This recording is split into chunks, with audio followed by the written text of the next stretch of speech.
La grossesse est une période folle pour les parents. Même si la mère est en bonne santé, elle doit faire face aux nausées matinales, aux chevilles enflées et aux déséquilibres hormonaux.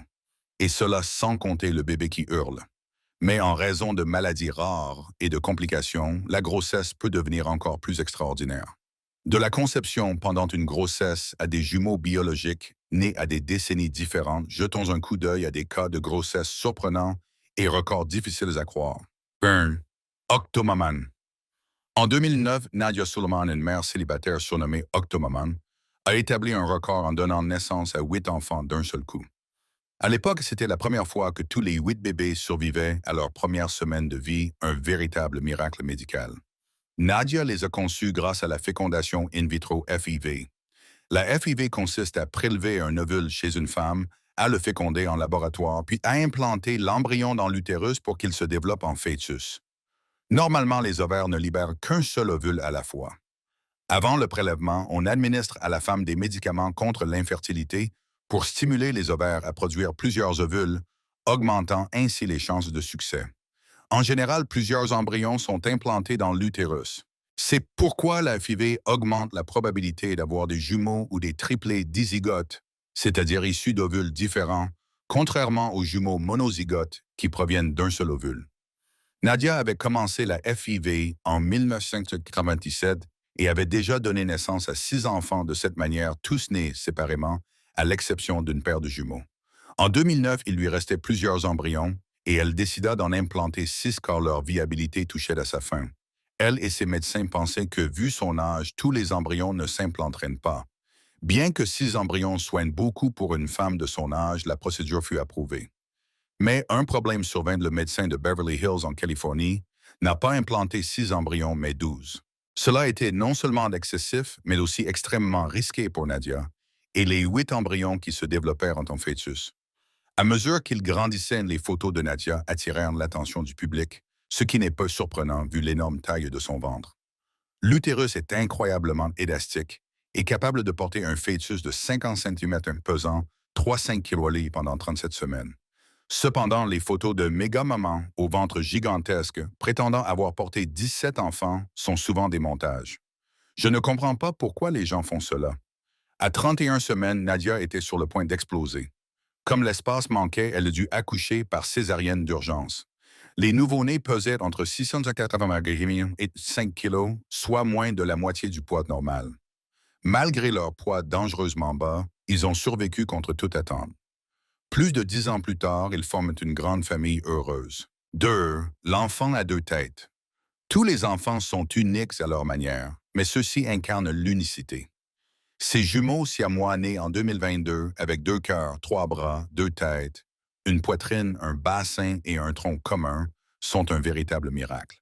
Cela ressemble à un cas classique de jumeaux siamois, un phénomène rare mais connu où les enfants sont attachés.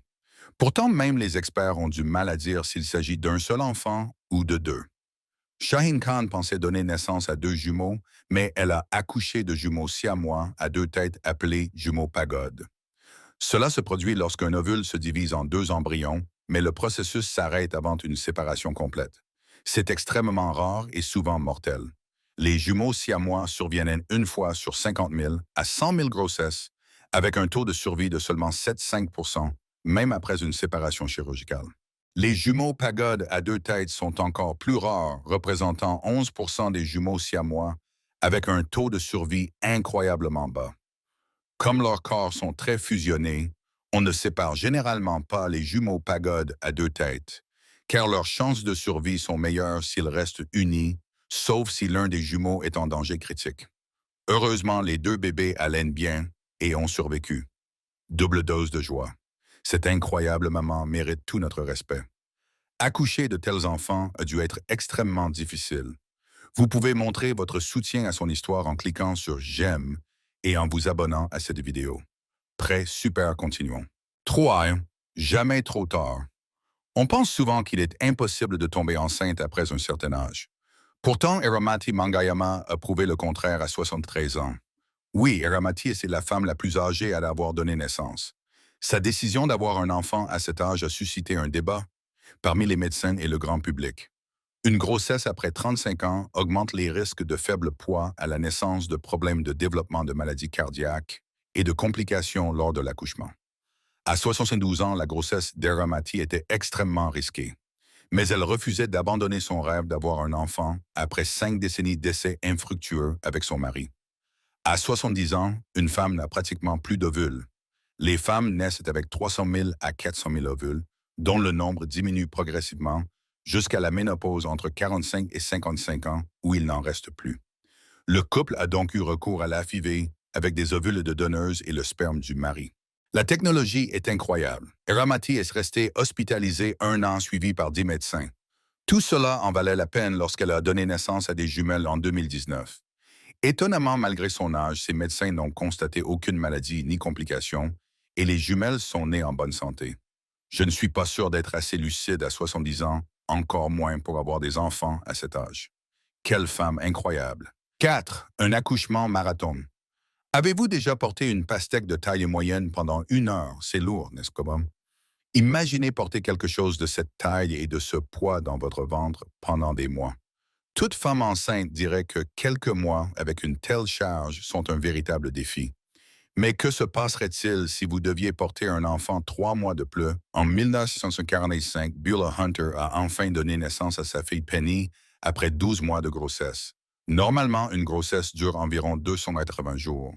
Mais Beulah a vécu un cas exceptionnel avec une grossesse de presque 100 jours de plus 375 jours.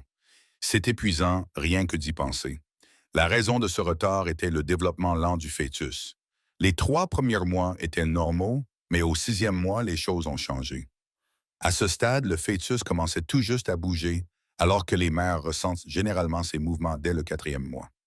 Même moi, je me réveille plus vite. Le médecin a confirmé que le fœtus grandissait extrêmement lentement, bien que l'utérus de Beulah se développât normalement. Elle n'a ressenti aucun changement pendant plusieurs mois. Plus étrange encore, le battement de cœur de Penny n'a été détecté qu'au 7e mois, ce qui est à la fois effrayant et surprenant. Normalement, le battement de cœur d'un fœtus est détecté à la 5e ou 6e semaine par mois.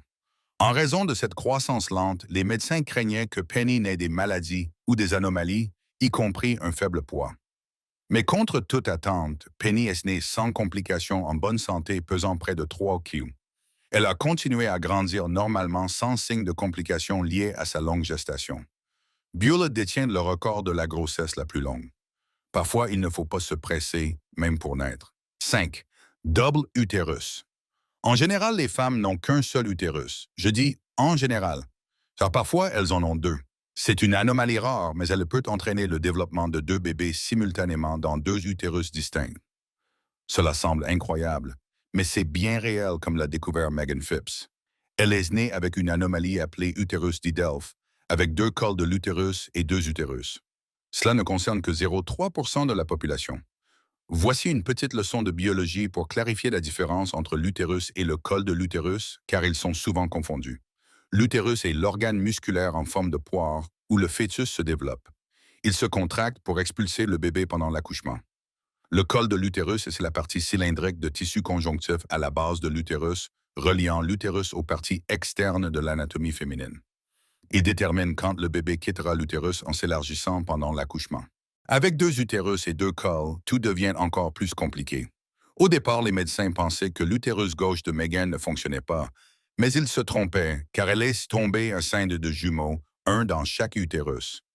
Seule une femme sur 25 000 avec un utérus didelph tombe enceinte de jumeaux dans chaque utérus avec une probabilité de 1 sur 50 millions. Cela signifiait aussi que les bébés avaient beaucoup moins de chances de survivre. Nés à 22 semaines, Riley et Reese pesaient moins de 500 grammes. Les médecins estimaient leurs chances de survie à moins de 1%. Malheureusement, Riley est décédée, mais sa sœur a survécu après 144 jours d'hospitalisation jusqu'à atteindre un poids normal. Cette grossesse hors du commun a donné naissance à un miracle moderne, un miracle à 50 millions contre 1. 6. Une mère très féconde. Élever un enfant est difficile. 2, c'est encore plus dur. 4, peut-être, mais c'est compliqué. Mais s'occuper de 4 enfants après 40 ans semble impossible. Pourtant, une femme l'a fait 10 fois de suite. Mariam Nabatanzi est née avec une condition héréditaire appelée hyperovulation, qui a agrandi ses ovaires et l'a rendue extrêmement fertile. On lui a dit que les contraceptifs ne fonctionneraient pas et pourraient causer des problèmes de santé. Elle a tout de même essayé une spirale intra-utérine, mais cela l'a plongée dans le coma. Les effets secondaires de l'hyperovulation varient, mais beaucoup de femmes ressentent des douleurs, des nausées et des saignements. Les médecins lui ont dit que la seule façon de soulager sa condition était de continuer à avoir des enfants, car les médicaments pour l'hyperovulation ne sont pas disponibles en Ouganda où elle vit. Ce n'est qu'après 44 accouchements que les médecins lui ont conseillé d'arrêter et ont effectué une opération pour qu'elle ne tombe plus enceinte. Son histoire est encore plus impressionnante quand on sait que tous ses enfants sont nés avant ses 40 ans. Pendant plus de 25 ans, elle a été enceinte. Elle n'a donné naissance à un seul enfant qu'une seule fois. En revanche, elle a eu des quadruplés, 3 fois des triplés, 4 fois, et des jumeaux 6 fois. Rien que de le dire, c'est épuisant. Après plusieurs complications et pertes, il lui reste 20 garçons et 18 filles. Et elle est mère célibataire. Elle mérite toutes les médailles parentales du monde. Imaginez la conduire à l'école. 7. Le cadeau de grand-mère. En 2008, Jocelyn Dallenberg est tombée enceinte, mais elle savait qu'elle ne serait pas une mère typique. En fait, elle savait qu'elle ne serait pas du tout la mère du bébé, car elle portait son petit-fils. Oui, cette grossesse étrange lui a valu le titre de la femme la plus âgée à avoir donné naissance à ses petits-enfants. Un exploit très inhabituel. Alors qu'elle avait la cinquantaine, sa fille a dû subir une hystérectomie, c'est-à-dire l'ablation de l'utérus. Prête à adopter sa fille, a reçu une proposition de Jocelyn, devenir mère porteuse pour les embryons de sa fille et de son gendre grâce à la FIV. À 56 ans, Jocelyn savait que c'était risqué et a suivi une hormonothérapie pour renforcer son utérus. Cela s'est avéré nécessaire car la FIV a conduit à une grossesse de triplé. Son médecin a déclaré que le cas était inhabituel et non sans complications. Les 3 filles sont nées 2 mois prématurément et pesaient moins de 1,5 kg. Mais Jocelyn était convaincue qu'elle était assez en forme pour porter et donner naissance à ses petits-enfants. Et heureusement, elle avait raison. Les triplés sont devenus plus forts et en bonne santé, et Jocelyn a reçu des remerciements et un record mondial. Poète, dans des décennies différentes. En général, l'un des jumeaux aime dire qu'il est né le premier, même si ce n'est que de quelques minutes ou heures. Mais peu importe qui est l'aîné, la famille de Sean a de quoi se vanter après la naissance de triplé. En effet, 132 heures séparent la naissance des 2 premiers frères. Sian est né à 22 semaines, le 28 décembre 2019, avec 9% de chances de survie en attendant ses frères. Puis, 5 jours et 12 heures plus tard, Rowan et Declan sont nés le 2 janvier 2020. Non seulement ces enfants sont nés avec 5 jours d'écart, mais aussi dans des décennies différentes. Cela semble incroyable, n'est-ce pas? On pourrait penser que l'un est né dans les années 60 et l'autre dans les années 20. Mais bien que quelques jours les séparent, Sean était un enfant des années 2010, tandis que Rowan et Declan sont des enfants des années 2020. Cela importait peu, car les 3 garçons pesaient moins d'1 kilo. Après plusieurs semaines en soins intensifs, ils ont survécu contre toute attente. Aujourd'hui, ce sont des enfants heureux et en bonne santé. Leur mère Caleb est entrée dans le livre des records Guinness pour l'intervalle le plus long entre la naissance de triplé. Après ses 132 heures d'accouchement, elle l'a bien mérité. 9. Mini-maman Stacy Harold a dépassé toutes les attentes des médecins en donnant naissance à 3 enfants. Les médecins pensaient que la grossesse pouvait être mortelle. Pourquoi? Parce que Stacy mesurait 71 cm. Elle est née avec une ostéogenèse imparfaite, une maladie qui ralentit la croissance des os et affecte le développement des organes vitaux. Cela signifiait que la grossesse pouvait gravement endommager son corps. Comme son bassin était beaucoup plus petit que celui d'une personne moyenne, on l'a averti que le fœtus pourrait écraser ses organes en grandissant. Pourtant, Stacy a décidé qu'elle voulait porter son enfant, même au péril de sa vie. Et elle a réussi non pas une, mais 3 fois. À 2 ans, l'une de ses filles était déjà plus grande qu'elle. Stacy considère que sa vie et celle de ses enfants sont un miracle.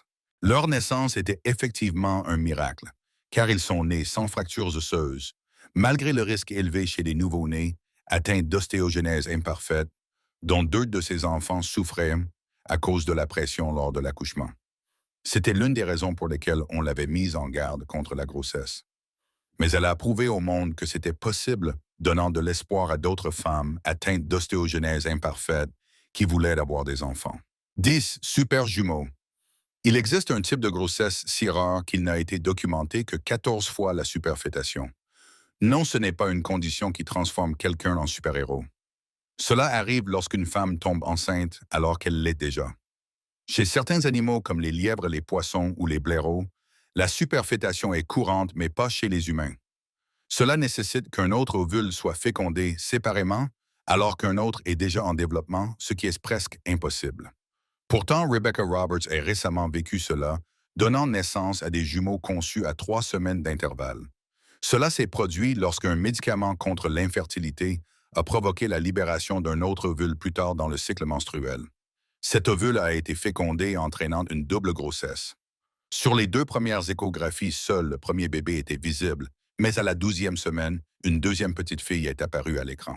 Elle prenait non seulement l'attention de son frère, mais ralentissait aussi sa croissance en absorbant des nutriments. Les médecins ont remarqué ce ralentissement et ont cherché la cause. Ce n'était pas lié à des causes courantes comme un manque de sang ou une incapacité de la placenta à fournir ce qu'il fallait. Il ne restait qu'une explication, une nouvelle grossesse.